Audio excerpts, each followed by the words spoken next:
কেমন আছো সবাই? আর আমাদের ওই আমার মায়ের মতো অবস্থা, সবাই মাথায় হাত দিয়ে বসে আছে। তাই আমি এই ফাঁকে টুক করে রুমটার একটা ভিডিও করে নিচ্ছি, কারণ আমি জানি আমার ভিডিও আমি ছাড়া কেউ করে দেবে না, মানে কেউ করতেও পারবে না, আমার পছন্দ হবে না। ওই দেখো, মেঘটা পরিষ্কার হয়ে গেছে, বৃষ্টি হয়ে মেঘটা পুরো পরিষ্কার হয়ে গেছে, একদম দারুণ লাগছে দেখতে।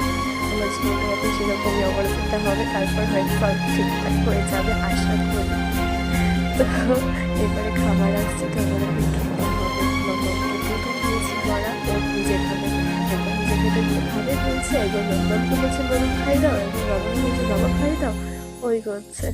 আর এখানে আমি রেডি চ্যানেল করে দিয়ে গেছে, আর আগে ইঞ্জেকশন দিয়ে রক্ত বের तुमको করতো पाया টেস্ট है করার तो জন্য, কিন্তু जैसे এখন खोया দেখছি हूँ। চ্যানেল দিয়ে বের করে নিচ্ছে। कहना যাই হোক, चाहूँ ওদের भी तो খাটুনিটা কম तुमसे হচ্ছে, क्या কিন্তু আমার कहूँ। সেই ব্যথাটা একই হচ্ছে, তাই না? तुमको আর এখানে पाया চুল है খুলতে तो বেরানো শুরু जैसे হয়েছে, এই চুলগুলো खोया কবে हूँ। খুলবে যে আমি নিজে জানি না। তো আজকে একটা कहना ট্রাই